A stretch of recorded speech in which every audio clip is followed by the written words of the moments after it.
안녕하세요. 진리를 탐구하는 여러분의 깊이 있는 동반자, 이곳은 지성과 영혼의 여정을 함께하는 채널입니다.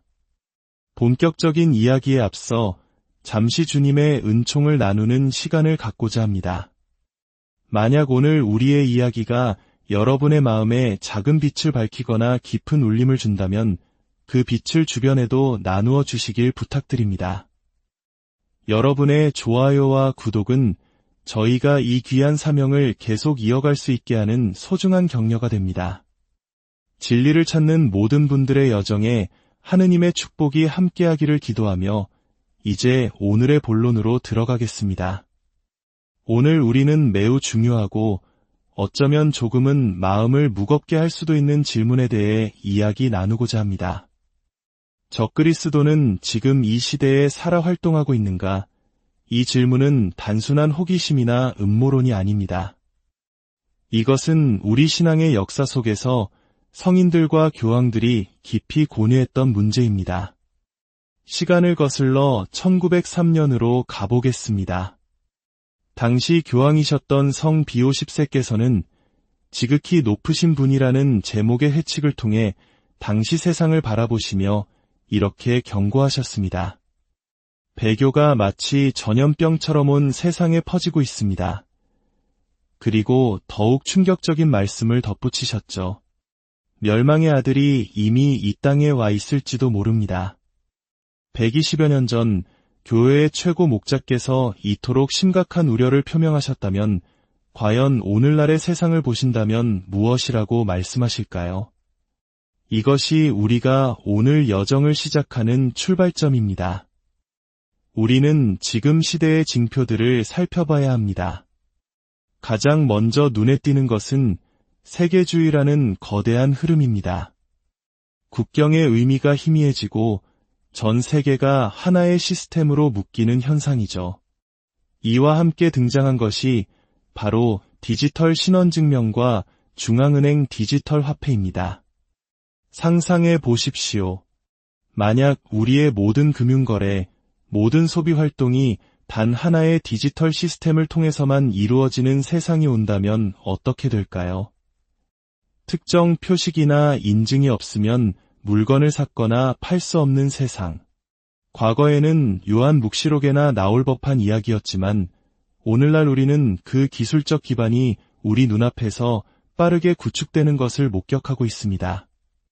그리고 이 시스템의 정점에는 트랜스휴머니즘이라는 무서운 이념이 자리 잡고 있습니다. 이는 인간의 생물학적, 물리적, 그리고 디지털 정체성을 하나로 융합하려는 시도입니다. 단순히 사물 인터넷을 넘어 이제는 신체 인터넷의 시대가 이야기되고 있습니다. 인체의 칩을 이식하여 생각만으로 기계를 조종하고 나의 모든 생체 정보가 실시간으로 클라우드에 전송되는 세상. 이는 더 이상 공상과학 영화의 이야기가 아닙니다. 세계경제포럼과 같은 기관들은 이것을 인류의 다음 단계라고 공공연하게 이야기하고 있습니다. 이 모든 기술의 중심에는 인공지능, 즉 AI가 있습니다. AI의 가장 큰 위험 중 하나는 현실과 비현실의 경계를 허문다는 것입니다. 그리고 AI는 트랜스휴머니즘의 목표를 달성하는 핵심 도구가 될 것입니다.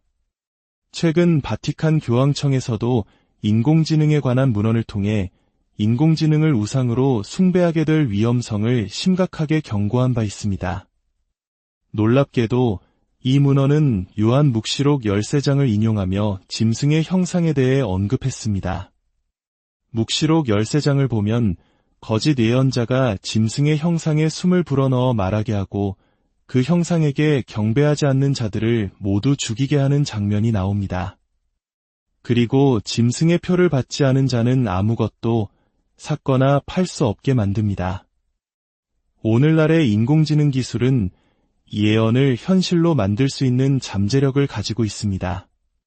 우리 모두를 실시간으로 추적하고 누가 표를 받았는지, 무엇을 사고 파는지, 할당량을 초과했는지 등을 감시하는 시스템을 만드는 것은 기술적으로 이미 가능한 일이 되었습니다. 만약 이 시스템에 복종하지 않는다면 어떻게 될까요? 인공지능이 당신의 위치를 추적하고 드론이 당신을 찾아내 체포하거나 심지어 그 자리에서 처단하는 세상. 너무 극단적인 상상이라고 생각하실 수도 있습니다. 하지만 지난 세기 공산주의 치하에서 수억 명의 사람들이 어떻게 죽어갔는지 역사를 돌이켜본다면 인간이 만든 시스템이 얼마나 잔혹해질 수 있는지 알 수 있습니다. 이것이 바로 전 세계 곳곳에서 성모상과 예수님의 성화가 피눈물을 흘리는 이유일지도 모릅니다. 과학적으로 설명할 수 없는 이 기적들은 우리가 스스로의 손으로 만들어낸 이 거대한 시스템에 대한 하늘의 슬픔과 경고가 아닐까요? 성모님께서는 여러 발현을 통해 끊임없이 말씀하셨습니다. 너희가 내 아들에게로 돌아오지 않고 있다. 이 때문에 너희는 스스로 재앙을 만들고 있다. 지금 너희는 노아의 홍수 시절보다 더 악하다. 그렇습니다. 우리는 지금 인공지능이라는 새로운 바벨탑을 쌓아 하늘에 닿으려 하고 있습니다. 이는 우리가 한 시대의 끝자락에 서 있음을 명백히 보여주는 징표입니다. 이러한 혼란의 시대에 우리는 또 다른 현상을 목격합니다. 바로 혁명의 영입니다. 이는 적그리스도의 영이기도 합니다.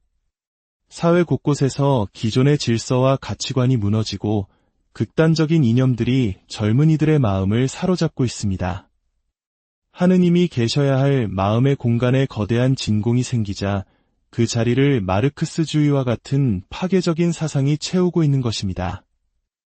오늘날 많은 젊은이들은 기성세대가 만든 시스템의 환멸을 느끼고 있습니다. 끝없는 경쟁과 불확실한 미래 속에서 그들은 분노하고 있으며 이 모든 것을 뒤엎고 새로운 세상을 가져다줄 구원자를 갈망하고 있습니다. 평화와 평등을 약속하지만 종교는 배제하는 영적인 지도자, 부의 불평등을 해결해줄 강력한 인물, 바로 이러한 대중의 갈망이야말로 적그리스도가 등장할 수 있는 가장 비옥한 토양이 됩니다. 젊은이들은 순수하기에 역사의 교훈을 쉽게 잊고 맙니다. 공산주의가 과거에 어떤 끔찍한 결과를 낳았는지 제대로 배우지 못한 채 그럴듯한 평등과 정의의 구호에 쉽게 매료됩니다. 역사를 잊은 민족에게 미래가 없듯이 과거의 실수를 되풀이한다면 인류는 또다시 수백만, 수천만의 희생을 치르게 될 것입니다. 바오로 사도는 데살로니카 후서에서 마지막 때의 사람들이 강력한 미혹에 빠질 것이라고 예언했습니다. 어쩌면 우리는 이미 그 미혹의 영향권 안에 들어와 있는지도 모릅니다. 진실과 거짓이 뒤섞이고 선과 악의 기준이 모호해진 이 시대. 만약 지금이 바로 그 강력한 미혹의 시대라면 그 다음 순서는 무엇이겠습니까? 바로 적그리스도의 출현입니다. 그렇기에 적그리스도가 이미 이 땅에 살아있으며 머지않아 자신을 드러낼 것이라는 가능성은 결코 가볍게 넘길 수 없는 문제입니다. 악마의 전략은 언제나 똑같습니다. 먼저 분열과 혼돈을 조장하여 문제를 일으킵니다. 그리고는 자신이 그 문제의 해결사인 것처럼 등장하여 사람들의 영광을 받고 권력을 장악하려 합니다. 세상이 너무나 어두워지면 사람들은 그가 가져온 거짓된 빛을 진짜 빛으로 착각하고 그가 적그리스도라는 사실조차 깨닫지 못하게 될 것입니다. 이 모든 상황은 창세기의 반복처럼 보입니다. 에덴 동산에서 사탄은 하와에게 선악과를 가리키며 말했습니다. 저것을 먹으면 너희 눈이 열려 하느님처럼 될 것이다. 오늘날 인공지능은 우리 시대의 새로운 선악과입니다. 사람들은 미래를 예측하고 모든 지식을 손에 넣기 위해 인공지능이라는 금단의 열매에 손을 뻗고 있습니다. 이는 성경에서 엄격히 금지된 점술 행위와 다를 바 없습니다. 많은 구마 사제들은 악마가 이미 이 기술을 장악하고 있다고 경고합니다. 악마가 스마트폰을 통해 저주의 메시지를 보내는 사례들이 보고되고 있습니다. 악령은 기술에 침투할 수 있으며 인공지능은 그들에게 가장 강력한 도구가 될 것입니다. 생각해 보십시오. 우리는 왜 이 기술을 인공지능이라고 부를까요? 우리는 지성을 숭배합니다. 인간의 지능이 모든 것을 해결할 수 있다고 믿습니다. 이것이 바로 교만의 죄입니다. 성모님께서 왜 뱀의 머리를 발로 밟고 계신지 아십니까? 머리는 교만의 중심이기 때문입니다. 우리는 스스로 똑똑하다고 생각하며 거대해진 머리로 하느님이 더 이상 필요 없다고 선언합니다. 우리는 지성을 키우는 동안 가장 중요한 마음을 죽이고 있습니다. 예수님께서는 당신의 거룩한 머리가 아닌 예수 성심에 대해 말씀하셨습니다. 천국의 문으로 들어가는 것은 차가운 머리가 아니라 사랑으로 가득 찬 뜨거운 마음입니다. 적그리스도의 핵심 사상은 인간이 스스로를 하느님의 자리에 올려놓는 것입니다. 모든 것의 중심이 하느님이 아니라 인간이라고 선언하는 것입니다. 데살로니가 후서 2장 4절은 이렇게 말합니다. 그는 하느님이라고 불리는 모든 것이나 예배의 대상에 대항하고 그 위에 자신을 세워 하느님의 성전에 앉아 스스로를 하느님이라고 선포할 것입니다. 트랜스휴머니즘은 바로 이 예언의 현대적 화신입니다. 뇌에 칩을 심어 세상의 모든 정보에 접근하고 스스로의 유전자를 편집하여 영생을 꿈꾸는 것. 이 모든 것이 바로 교만의 절정입니다. 하지만 사랑하는 형제자매 여러분, 우리는 이 어두운 현실 속에서 절망해서는 안 됩니다. 사탄은 더 이상 자신을 숨기지 않습니다.